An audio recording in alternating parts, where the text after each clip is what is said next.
देखिए last time हमने आपको एडिट मेन्यू के ऑप्शंस बताए थे और आज हम स्टार्ट कर रहे हैं इंसर्ट मेन्यू। बीच में हमारा व्यू मेन्यू अभी छुटा हुआ है क्योंकि व्यू मेन्यू में बहुत सारी चीजें तब हम यूज कर पाएंगे जब हम एक्चुअली इंसर्ट और फॉर्मेट के ऑप्शन यूज करेंगे। तो एज पर योर सिलेबस भी जो चीजें रिक्वायर्ड हैं वही आपको बताई जाएंगी और उसके अलावा जहां जहां जिस ऑप्शन की जरूरत होगी तो वहां पर हम व्यू मेन्यू में आएंगे और तब इस ऑप्शन को यूज करेंगे। फिलहाल आज हम स्टार्ट कर रहे हैं इंसर्ट मेन्यू और इंसर्ट मेन्यू में सबसे पहला ऑप्शन है पेज ब्रेक। आप सभी को बताएं कि पेज को ब्रेक करना मतलब कि आप अपने जो कंटेंट हैं जहां से पेज ब्रेक होगा आपका, तो कर्सर के नीचे का कंटेंट तो नेक्स्ट पेज में चला जाएगा और कर्सर के ऊपर का जो कंटेंट है वो उसी पेज पे रह जाएगा जहां से पेज को ब्रेक किया गया है। और इसकी हमें जरूरत ही कब पड़ती है? जैसे मान लीजिए ये पूरा का पूरा हमारा एक पेज में कंटेंट लिखा हुआ था और अब हम ये चाहते थे कि हमारा जो कर्सर है वो यहाँ ब्लिंक कर रहा है। हम चाहते हैं कि इसके बाद का डेटा नेक्स्ट पेज में चला जाए। तो नेक्स्ट पेज में जाने के लिए तरीका ये भी था कि आप एंटर एंटर प्रेस कर सकते थे और तब तक आप ये काम करते जब तक कि आपका कंटेंट नेक्स्ट पेज में ना चला जाता। लेकिन इससे क्या है कि एक तो आपका टाइम ज्यादा लगा, दूसरी बात इसने दिखाया कि आप बहुत ही अनप्रोफेशनल हैं, आप चीजों को बहुत प्रोफेशनली यूज नहीं करते हैं। तो इसीलिए अगर आपको एक पेज को ब्रेक करना है, you want your data to be shifted to next page from the position of your cursor, what you need to do, you simply need to insert a page break. For that you can even click on this option of insert menu, आप click भी कर सकते हैं और you can press the combination that is control enter. Control enter press करते ही cursor के बाद का डेटा उसी के इमीडिएट नेक्स्ट पेज पे शिफ्ट हो जाता है और कर्सर के पहले का डेटा उसी पेज पर रह जाता है। तो इस तरह से हम पेज ब्रेक इंसर्ट करते हैं। हालांकि पेज ब्रेक के अलावा हम अपने डॉक्यूमेंट में लाइन ब्रेक यानी जिसे हम लिब्रे ऑफिस में रो ब्रेक भी बोलते हैं, लाइन ब्रेक भी इंसर्ट करते हैं और नॉर्मल एक पैराग्राफ ब्रेक भी इंसर्ट करते हैं। रो ब्रेक और पैराग्राफ ब्रेक में कोई खास अंतर नहीं है सिवाय गैप के।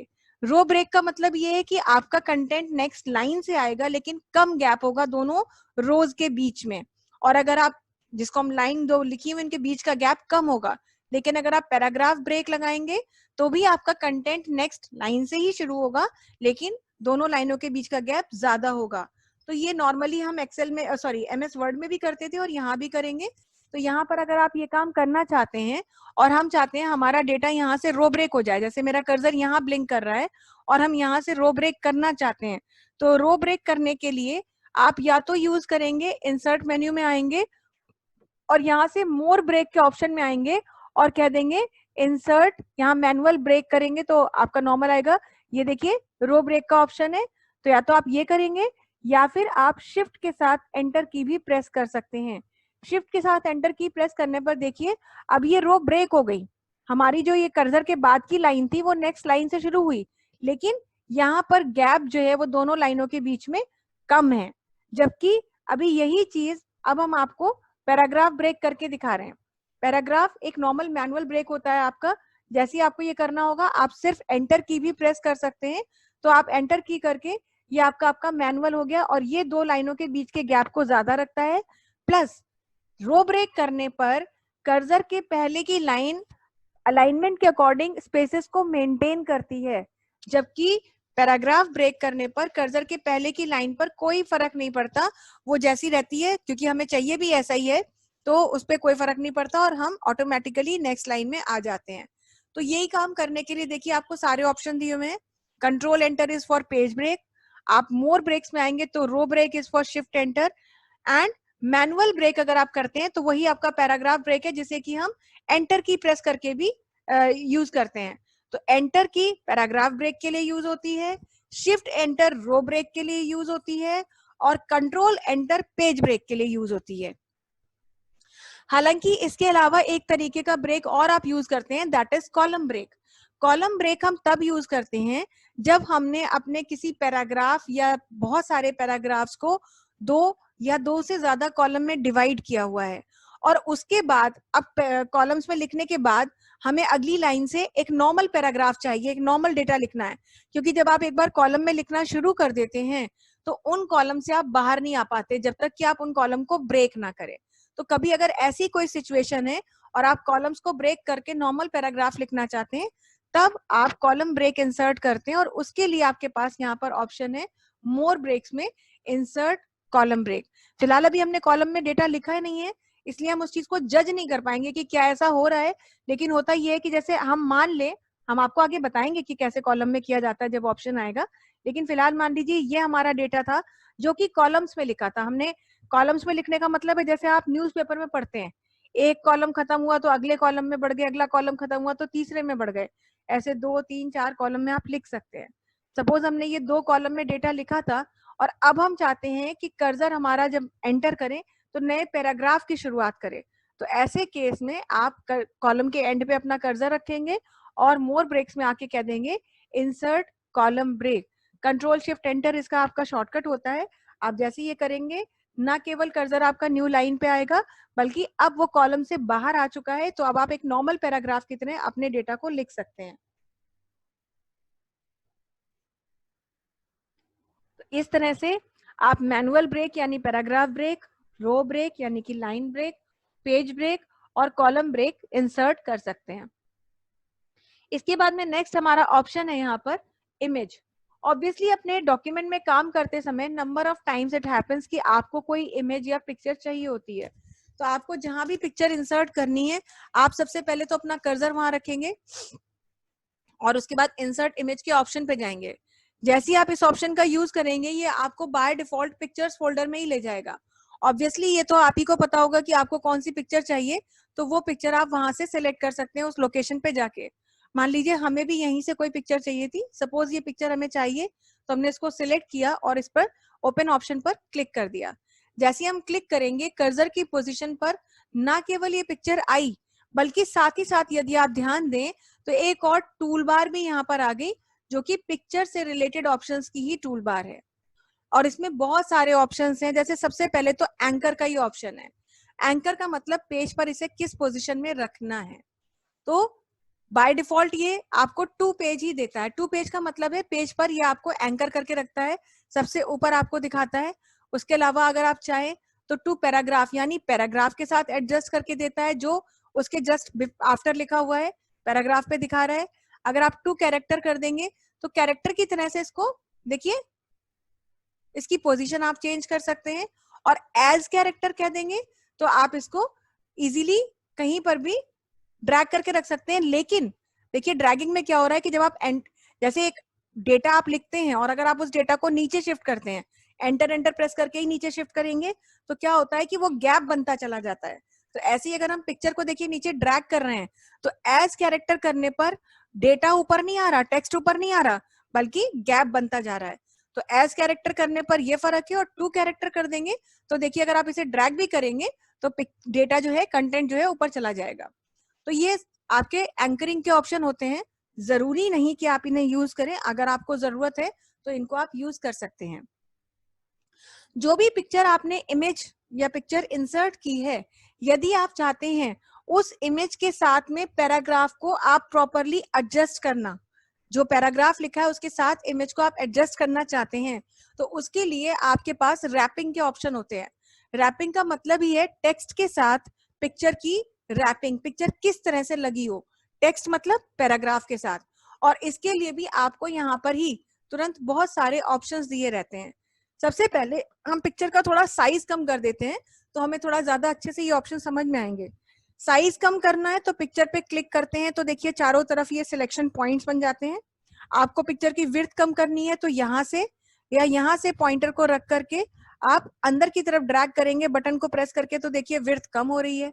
आपको बढ़ानी है तो दोनों में से किसी भी तरफ ड्रैग करेंगे, आउटवर्ड ड्रैगिंग आपकी पिक्चर की जो विड्थ है उसे बढ़ा रही है।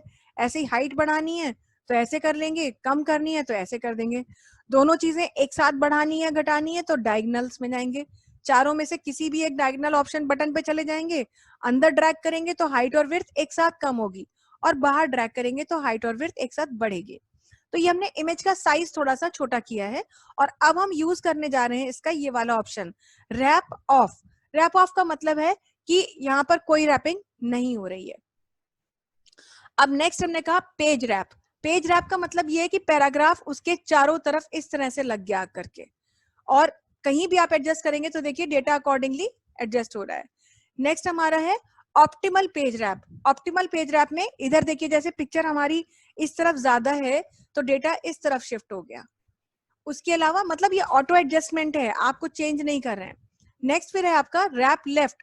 आपको पिक्चर को राइट में रखना है और टेक्स्ट को उसके लेफ्ट में रैप करना है। आपको पिक्चर एक साइड में रखनी है, या फिर आप रैप राइट भी कह सकते हैं जिसमें टेक्स्ट राइट हैंड पे रहेगा और पिक्चर लेफ्ट हैंड पे रहेगी। उसके अलावा नेक्स्ट हमारा ऑप्शन है रैप थ्रू। रैप थ्रू का मतलब है चारों तरफ हमारे डेटा रहेगा लेकिन पिक्चर जो है वो टेक्स्ट को ओवरलैप कर रही है। देखिए टेक्स्ट हमारा इसके पीछे छुप गया है। ये सबसे रेयर ऑप्शन है जब आप यूज करेंगे, क्योंकि ये बहुत ही ऑब्वियस है कि अगर आपने कुछ टेक्स्ट लिखा है तो उसको विजिबल रखने के लिए ही लिखा है, आपने इसलिए नहीं लिखा है कि वो पीछे छुप जाए। तो आप इसका ऑप्शन तब तक नहीं यूज करेंगे जब तक कि आप पिक्चर के पीछे लिखे हुए टेक्स्ट को खुद से ही छुपाना ना चाहें, अदरवाइज इसकी जरूरत आपको नहीं है। नेक्स्ट फिर हमारे पास पिक्चर से रिलेटेड ऑप्शन होते हैं उसके अलाइनमेंट के।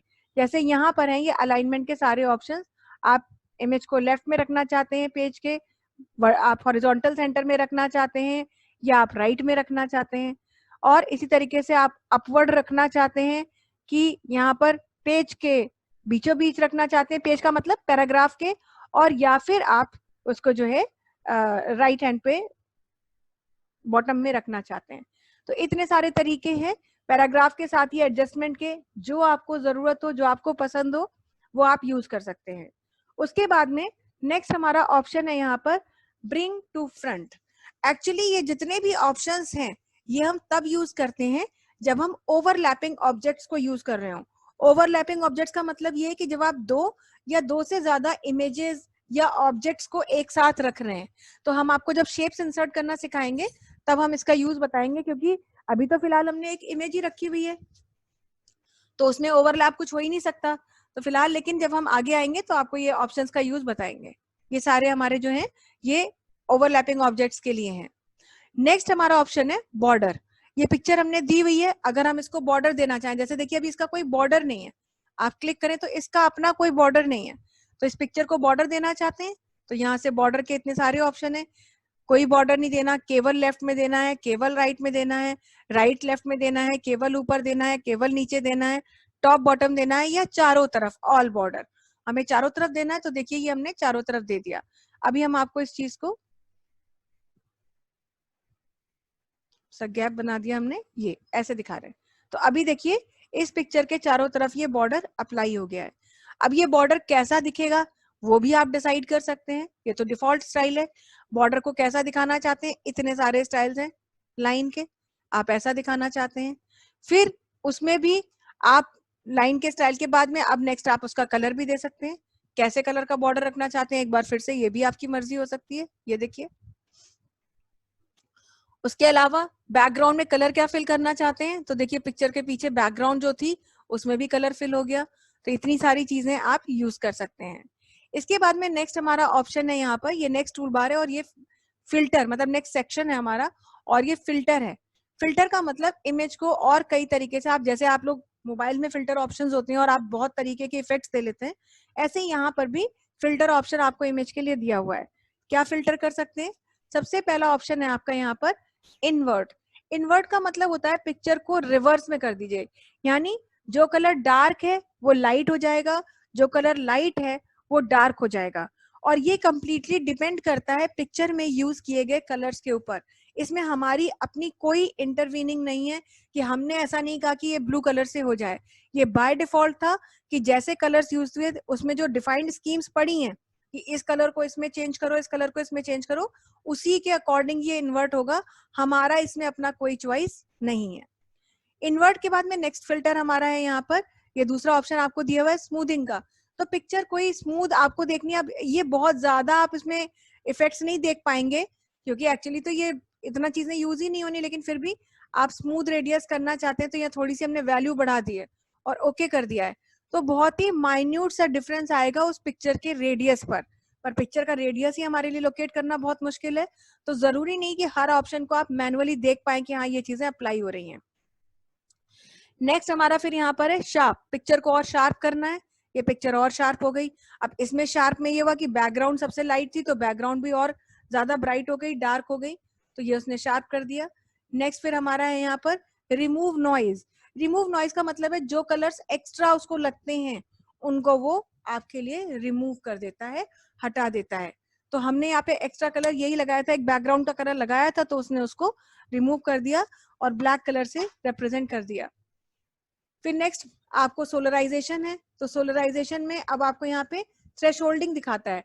थ्रेशोल्डिंग का मतलब ये जैसे यहाँ पे 50% दिखा रहा है, अभी कलर्स के ऊपर इफेक्ट पड़ेगा। हमने मान लीजिए इसको 67% कर दिया और इन्वर्ट कर दिया, और इन्वर्ट नहीं भी करेंगे तो कलर्स जो है थोड़ा ज्यादा ब्राइट हो जाएंगे।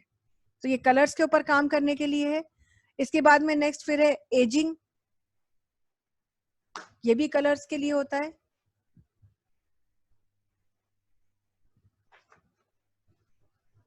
बहुत ज्यादा ब्राइट कलर यूज हुए तो इतना पता नहीं चल रहा है, ये एजिंग को इंक्रीज और डिक्रीज करने के लिए। पोस्टर कलर इफेक्ट है यहाँ पर, हमने 24 दे दिया है इसको यहाँ पे और ये हाईएस्ट वैल्यू है, तो देखिए ये पोस्टर कलर इफेक्ट आ गया इस पे। उसके बाद में नेक्स्ट है हमारे pop art, pop art effect है ये, तो ये पॉप आर्ट इफेक्ट हो गया। अब इसमें ये इस तरह से दिखा रहा है, तो ये ऐसा नहीं कि मतलब हम कुछ कर रहे हैं, ये सब कुछ जैसा हमने पिक्चर इंसर्ट की है उसके ऊपर ही जो ऑप्शन ये अप्लाई हो सकते हैं वही दिखा रहा है आपको। नेक्स्ट फिर आपको ये चारकोल इफेक्ट दिखा रहा है। चारकोल इफेक्ट का मतलब ये है कि पिक्चर ब्लैक एंड व्हाइट जैसे स्केच इमेज होती है उस तरीके से आ गई आपकी, तो ये स्केच फॉर्म में दिखने लगी आपको। तो इस तरह से आप स्केच फॉर्म का भी अगर जरूरत है तो आप रख सकते हैं। नेक्स्ट चारकोल के बाद में नेक्स्ट है आपका रिलीफ। तो रिलीफ का मतलब ये है कि हम लाइट डालेंगे पिक्चर के ऊपर, तो किस तरफ से हम लाइट डालेंगे तो पिक्चर कैसी दिखाई देगी ये हम रिलीफ से देख सकते हैं। जैसे हमने कहा ऊपर से लाइट डालेंगे और ओके किया तो ये पिक्चर इस तरह से दिखाई देगी। तो ऐसा कुछ अगर आप करना चाहते हैं तो ये भी एक फिल्टर ऑप्शन आपको दिया हुआ है।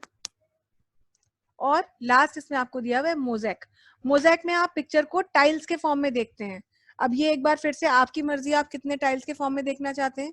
तो हमने मान लीजिए यहाँ पर दे दिया, ऐसे डाल दिया, इधर भी डाल दिया और इधर हमने कर दिया 50 पिक्सल्स और यहाँ भी मान लीजिए हमने कर दिया 50 पिक्सल्स, तो और ओके कर दिया। तो ये देखिए ये पिक्चर जो है आपकी मोज़ेक के फॉर्म में आ गई। तो इस तरह से ये सारे फिल्टर्स जो है आप पिक्चर के लिए यूज कर सकते हैं। जो चॉइसेस आप अप्लाई कर सकते हैं वो हम आपको बता ही चुके हैं कि वो चीजें आप दे सकते हैं। अदरवाइज ये नहीं है कि आप ये सोचें कि स्केच में आई है तो स्केच में मेरी पसंद से दिखाने लगे, नहीं, जो उसका इफेक्ट है वो आपको वही चीज दिखाएगा। नेक्स्ट फिर हमारे पास ऑप्शन है इमेज का मोड। बाय डिफॉल्ट हमेशा डिफॉल्ट मोड ही होता है। डिफॉल्ट मोड का मतलब पिक्चर जैसी आई है वो आपको वैसी ही दिखाई देगी। हमने नो फिल कर दिया, ये ऐसी ही आई है और ऐसी दिखेगी। बॉर्डर भी अगर हम हटाना चाहें तो नो बॉर्डर कर देंगे ये चीज। लेकिन अगर हम चाहें तो इसको और भी कुछ मोड्स में देख सकते हैं, जैसे हम इसको ग्रे स्केल मोड में देख सकते हैं। ग्रे स्केल का मोड ये है कि पिक्चर कन्वर्ट हो जाएगी रेड ब्लैक, व्हाइट और ग्रे कलर में, इस तरह से। जैसे मान लीजिए अब मेरे पास प्रिंटर कलर नहीं था, हम प्रिंट आउट निकालना चाहते थे तो हम उसे ग्रे स्केल मोड में कर लेंगे तो उसकी जो विजिबिलिटी और क्लियर रहेगी। कभी कभी ऐसा होता है कि कलर प्रिंट आउट अगर आप ब्लैक एंड व्हाइट प्रिंटर से निकालें तो इमेज बहुत ब्लर भी हो जाती है और बहुत एजेस जो है उसके वो अनइवन रहते हैं। लेकिन आपने इसे खुद से ग्रे स्केल में कर लिया तो आपने पिक्चर को ब्लैक एंड व्हाइट एक तरह से बदल भी दिया ग्रे कलर के साथ में, और आपको पिक्चर का जो है प्रिंट आउट भी बढ़िया मिलेगा। इसके अलावा प्योर ब्लैक एंड व्हाइट ही देखना है तो अब ब्लैक एंड व्हाइट, अब ग्रे कलर चला गया तो ब्लैक और व्हाइट दिख रहा है, तो अब देखिए इसमें पिक्चर का अपनी कोई एग्जिस्टेंस ही नहीं रह गई। केवल आपको अगर वो इमेज में पेंसिल दिख रही थी तो पेंसिल की लेड दिख रही है आपको ब्लैक कलर की, या जो लिखा हुआ था वो दिख रहा है। तो ग्रे स्केल मोड जो है वो बेस्ट ऑप्शन होता है आप अगर यूज करना चाहें। ब्लैक एंड व्हाइट में केवल ब्लैक और व्हाइट कलर ही दिखेगा, ग्रे कलर आपको नहीं दिखाई देगा। और वाटरमार्क का मतलब ये होता है कि इमेज इतनी डिम हो जाए जैसे उसके ऊपर पानी पड़ गया है। बाय डिफॉल्ट ये इतनी डार्क है, लेकिन अगर आप उसे वाटरमार्क कर देंगे तो ये इतनी डिम हो जाएगी, धुंधली हो जाएगी जैसे कि पानी पड़ गया। तो कभी कभी आपको कोई चीज पीछे दिखानी है बस, लेकिन आप उसे इतना डिम रखना चाहते हैं कि उसके ऊपर लिखी हुई चीज अच्छे से पढ़ी जा सके, तो ऐसे केस में आप इमेज को वाटरमार्क इफेक्ट दे सकते हैं, अदरवाइज आपको उसकी कोई जरूरत नहीं है। नेक्स्ट हमारा ऑप्शन है यहाँ पे डिफॉल्ट कर ले रहे हैं। अब नेक्स्ट मान लीजिए हमने कहा कि हमें लिखना तो था, पिक्चर तो दिखानी थी, लेकिन एक्चुअली हम ये रेड और ग्रे कलर दिखाना ही नहीं चाहते थे, हम पिक्चर का केवल इतना ही पार्ट दिखाना चाहते थे। फॉर एग्जाम्पल कभी कभी ऐसा होता है आपने कोई फोटो, कोई इमेज इंसर्ट करी, वो फोटोग्राफ है और उसमें मान लीजिए आपके 3 फ्रेंड्स दिख रहे हैं और सपोज आप कॉर्नर से एक फ्रेंड को हटाना चाहते हैं, तो अगर आप पिक्चर का साइज कितना भी छोटा करें तो इमेज का कोई भी पोर्शन इनविजिबल नहीं होगा, इमेज का साइज छोटा होगा। लेकिन अभी क्या हम इसके कुछ पोर्शन को इनविजिबल रखना चाहते हैं, लेकिन वो पोर्शन किनारे से ही है, मतलब चारों में से किसी किनारे से ही हो सकता है।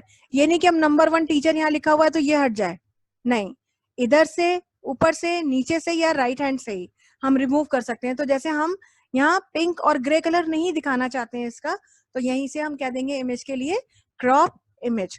क्रॉप का एक ऑप्शन ऐसा होता है जो चारों में से किसी भी किनारे से इमेज की क्रॉपिंग करता है। अब आप यहाँ से आए और आपने इसको यहाँ से हटा दिया, तो देखिए अब इमेज का उतना ही आपको पोर्शन दिख रहा है जितना आप देखना चाहते थे।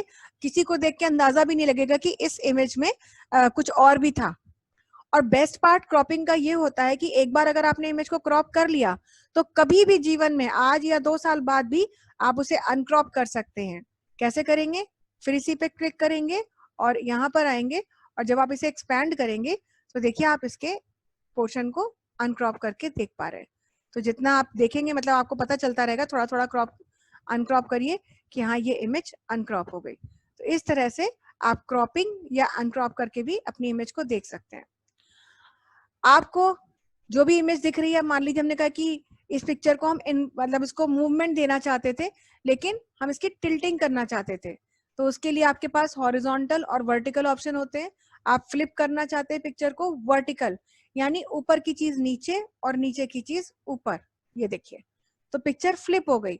अब चूंकि टेक्स्ट लिखा हुआ था तो वो टेक्स्ट रिवर्स में आ गया। इसी तरह से लेफ्ट की चीज राइट में और राइट की चीज लेफ्ट में, तो देखिए पेंसिल की लीड जो है उधर चली गई, तो ये भी कर सकते थे। इसके अलावा और क्या कर सकते थे? नेक्स्ट फिर हमारा ऑप्शन है रोटेशन। आप किसी भी एंगल पे रोटेट कर सकते हैं वैसे तो, लेकिन अगर आप 90 डिग्री पे रोटेट करना चाहते हैं तो एकदम 90 डिग्री पे ये आपके लिए लेफ्ट में रोटेट करके दे रहा है, और अगर आप राइट में रोटेट करना चाहते हैं तो राइट में रोटेट कर सकते हैं। तो ये सारे ऑप्शन है। उसके अलावा रोटेशन अगर आप अपनी मर्जी से देना चाहते हैं तो कितना डिग्री रोटेट करना चाहते हैं वो आप यहाँ से बता सकते हैं। मान लीजिए हमने कहा हम 90 डिग्री करना ही नहीं चाहते थे, हम 45 डिग्री रोटेशन देना चाहते थे, तब क्या करेंगे? आप इस ऑप्शन पे क्लिक करेंगे, ये आपने यहाँ पे क्लिक किया हुआ है, और अब जो है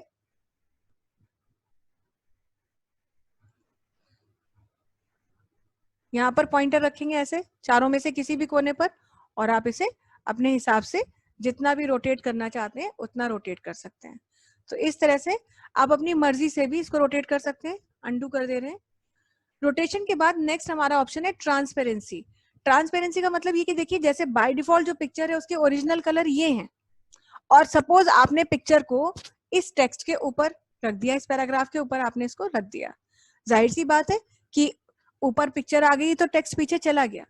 अब मजबूरी आपकी ये है कि आपको पिक्चर टेक्स्ट के ऊपर ही रखनी है, लेकिन आप साथ ही साथ ये भी चाहते हैं कि पीछे लिखा हुआ टेक्स्ट दिखता रहे, यानी इमेज ट्रांसपेरेंट हो जाए। तो अगर आप इमेज को ट्रांसपेरेंट करना चाहते हैं तो उसके लिए आपके पास यहाँ पर परसेंटेज दिया हुआ है, आप कितना ट्रांसपेरेंट करना चाहते हैं। जैसे जैसे देखिए ये रेशो बढ़ रहा है, पीछे लिखा हुआ टेक्स्ट की विजिबिलिटी भी बन रही है। तो जितना परसेंटेज आप यहाँ पे ट्रांसपेरेंसी का देंगे आप उतना ही पीछे की लिखी हुई चीजों को पढ़ पाएंगे। तो ये आपके लिए होता है, अगर आपको चाहिए तो रखिए, अगर आपको नहीं चाहिए तो आप मत रखिए। बहरहाल ये आपको ऑप्शन दिया जाता है यहाँ पे ट्रांसपेरेंसी के लिए। इसके बाद में नेक्स्ट हमारा यहाँ पर ऑप्शन होता है आपका कलर का। देखिए वैसे तो हर इमेज के अपने डिफॉल्ट कलर्स होते हैं, आपने ये इमेज बनाई नहीं है, ये आपको बनी बनाई मिली थी, हमने वहां से ली है। लेकिन फिर भी अगर इस इमेज के कलर्स में कुछ ट्रांसफॉर्मेशन करना चाहते हैं, कुछ अपग्रेडेशन करना चाहते हैं, तो कलर का ऑप्शन आप यूज कर सकते हैं। हालांकि ये ऑप्शन भी आपकी चॉइस पर नहीं है, ये डिपेंड करता है कि इमेज में कौन से कलर्स यूज किए गए हैं। जैसे हम इस पर जब क्लिक करेंगे तो ये देखिए टूल बार आ गई, और इसमें वो आपको red green blue yellow basic जो हमारे कलर्स हैं, आरजीबी कलर से वैसे भी बनती है कोई भी इमेज, रेड ग्रीन ब्लू से, तो वो तीनों कलर्स के रेशो आपको यहाँ पे दिखा रहा है। और उसके अलावा आपको ब्राइटनेस और कंट्रास्ट के लिए यहाँ पर दे रहा है ऑप्शन, और लास्ट में आपको यहाँ पे गैमा मतलब उसका जो है उसकी रेजोल्यूशन के लिए आपको यहाँ पर इफेक्ट का ऑप्शन दे रहा है। तो जैसे आपने कहा कि अब रेड कलर का रेशियो बढ़ाना चाहते हैं, तो आप जैसे ही रेड कलर का रेशियो बढ़ाएंगे आप इमेज के ऊपर फर्क देखेंगे।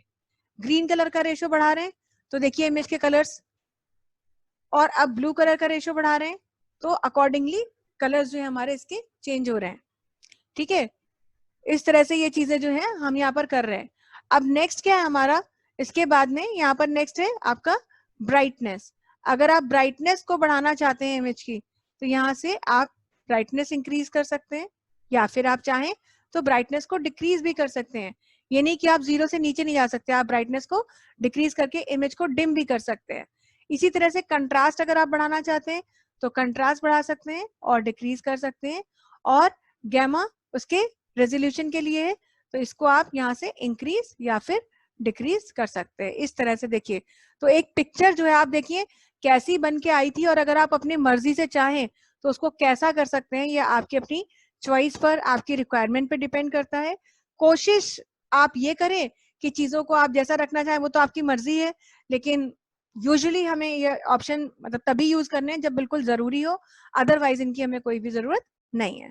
तो इस तरह से कोई भी पिक्चर को इंसर्ट करने के बाद हमने इतनी चीजें यहाँ पर करके देखी। अब नेक्स्ट हम यहाँ पर यूज कर रहे हैं इंसर्ट पिक्चर के बाद में, नेक्स्ट ऑप्शन है हमारा चार्ट। आप सभी को पता है कि चार्ट कंप्यूटर की भाषा में ग्राफ को कहा जाता है, और हम सभी लोगों ने ग्राफ कब यूज किए, जब भी किसी स्टैटिस्टिकल वैल्यू के वेरिएशन को आपको दिखाना पड़ा। स्टैटिस्टिकल वैल्यू यानी संख्याएं, नंबर्स जो वेरी होते हैं, कम ज्यादा होते हैं, तो उनकी वेरिएशन को अगर आपको रिप्रेजेंट करना है तब आप चार्ट्स का यूज करते हैं। तो चार्ट अगर आपको इंसर्ट करना है तो उसके लिए आपके पास एमएस आपका जो वर्ड आपका जो राइटर है वो आपको ऑप्शन देता है इस चीज के लिए कि आप चार्ट इंसर्ट करें, लेकिन वो चार्ट कैसे इंसर्ट होंगे उसके लिए यहाँ पर सबसे पहले हमने अपना यहाँ पे कर्सर रखा, जहां भी आपको चार्ट चाहिए वहां पर हमने अपना कर्सर रख लिया है, और उसके बाद में इंसर्ट चार्ट के इस ऑप्शन पर हम आएंगे। जैसे इंसर्ट चार्ट के इस ऑप्शन पर हम आएंगे तो देखिए अपनी तरफ से उसने एक सैंपल चार्ट भी बना के दे दिया, लेकिन जाहिर सी बात है कि ये चार्ट आपको थोड़ी चाहिए था, आपको तो इसमें अपना डेटा फीड करना था। अब हो सकता है आप अपनी कंपनी के 3 एम्प्लॉइज का 3 डिफरेंट मंथ का सेल्स का चार्ट बनाना चाहते थे, तो आपको उसमें क्या करना है, आपको इसमें अपना डेटा फीड करना है।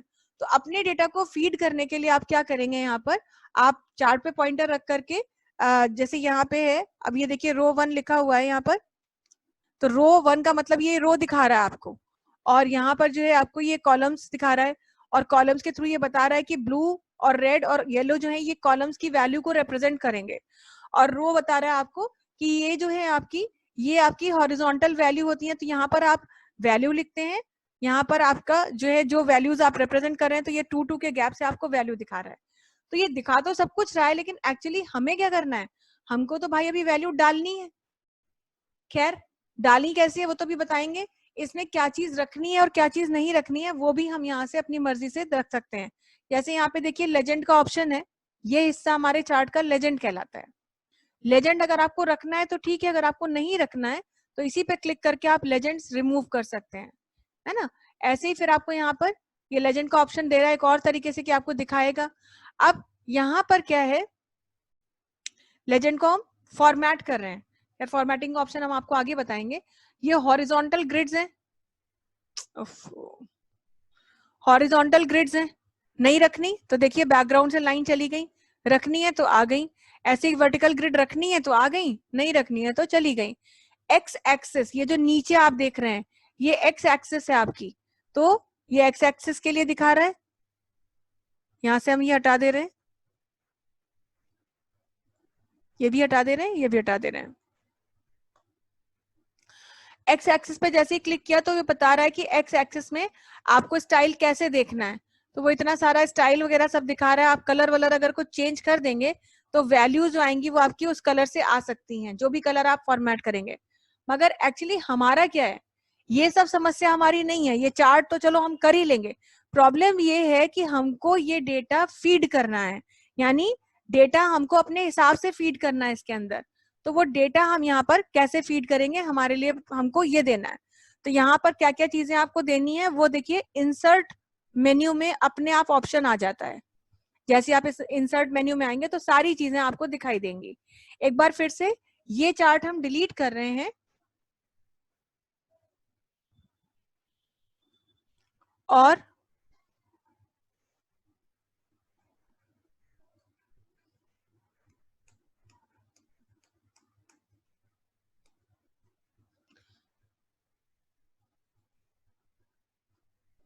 यहाँ पर अब हम एक बार नए सिरे से चार्ट फीड कर रहे हैं, इंसर्ट कर रहे हैं। तो इंसर्ट पे आए, चार्ट पे आए, देखिए बाय डिफॉल्ट चार्ट आ गया।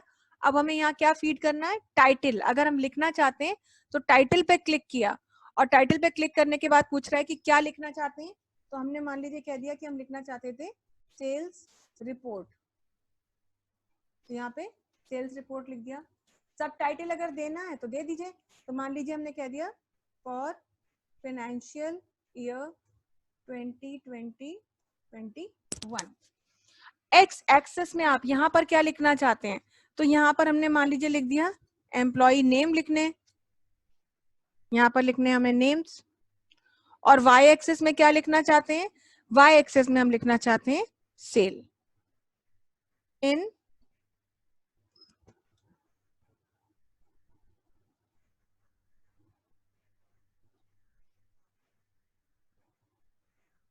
रुपीज। ये कर दिया हमने। उसके बाद हम यहाँ से कह देंगे ओके। तो ओके करने पर देखिए अब आपको यहाँ पर ये चीज दिख रही है, ये सब टाइटल दिख रहा है। यहाँ पर वाई एक्सेस का टाइटल आ गया और यहाँ पर एक्स एक्सेस का टाइटल आ गया। अब क्या है, बस ये वैल्यू आपको चेंज करनी है। रो 1 यहाँ लिखा है तो रो 1 में आप क्या लिखेंगे, तो यहाँ से भी आप चाहे तो चेंज कर सकते हैं, लेकिन अलग अलग चेंज करने की जरूरत नहीं है। किसी भी अपने हेडिंग पे देखिए पॉइंटर रख के, जैसे रो 1 है, रो 2 है, रो 3 है, कहीं भी पॉइंटर रखिए और राइट क्लिक कीजिए। राइट क्लिक करने पर आपको लास्ट में एक ऑप्शन मिल रहा है, देखिए डेटा टेबल। ये डेटा टेबल का ऑप्शन जब हम क्लिक करते हैं तो आपको एक टेबल फॉर्मेट दिखने लगता है जहां पर आप चीजों को अकॉर्डिंगली डाल सकते हैं। माने एक ही जगह से सारा काम आप कर लेंगे, अब आपको अलग अलग काम करने की जरूरत नहीं है। अब कॉलम 1 में आप क्या लिखना चाहते थे, आप सिलेक्ट करें, जो भी आप लिखना चाहते थे वो लिखिए। यहाँ पर फरवरी लिखना चाहते थे और यहाँ पर मार्च लिखना चाहते थे। अब रो 1 में यहाँ पर कौन से एम्प्लॉय का नाम देना चाहते थे, कुछ भी नाम दे दिए हमने, पहले नाम ही दिए दे रहे हैं हम यहाँ पे। और ये भी जरूरी नहीं है कि हमें सारी रो रखनी हो, या मान लीजिए यहाँ तो 4 ही नाम है, हो सकता है हमारे पास एक एम्प्लॉय और हो, तो हम टैब टैब का यूज करके यहाँ पर काम करेंगे ऐसे। और यहीं पर देखिए हमें लास्ट में अब एक और रो चाहिए। 4 एम्प्लॉय तो हो गए, हमारे पास एक एम्प्लॉय और है, तो यहीं पर देखिए ऑप्शन दिया हुआ है इंसर्ट रो। आप क्लिक कर दीजिए, एक न्यू रो आ जाएगी और यहाँ पर आपको जो भी नाम देना है वो दे दीजिए। अब हम मंथ वाइज यहाँ पर कुछ भी वैल्यू लिख दे रहे हैं, 3 फिगर्स लिख रहे हैं, 1 2 3 1 2 3 1 2 3, देन 1 2 3 1 2 3 1 2 3, देन 1 2 3 1 2 3 1 2 3। इस तरह से कुछ भी हम अपनी 3 फिगर में सेल डाल रहे हैं।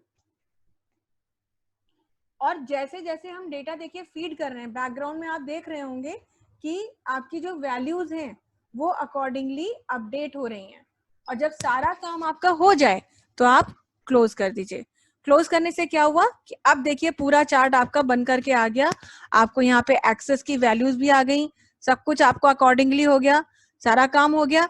अभी मान लीजिए अब एक मंथ आप ऐड करना चाहते हैं, अप्रैल का भी डेटा इसमें देना चाहते हैं, तो बस किसी भी पॉइंटर पे राइट क्लिक करिए या कहीं भी रख करके राइट क्लिक करिए। आपको बस ऑप्शन क्या चाहिए, ऑप्शन चाहिए डेटा टेबल। और वो डेटा टेबल कब मिलेगा, जब आप यहाँ पर कैटेगरी पे क्लिक करेंगे, राइट क्लिक। तो राइट क्लिक करना है आपको और राइट क्लिक करके डेटा टेबल में आए। अभी हमें मार्च के बाद एक कॉलम ऐड करना है, तो कॉलम ऐड करने के लिए देखिए यहाँ पर कॉलम का ऑप्शन मिला। और अब आप जो है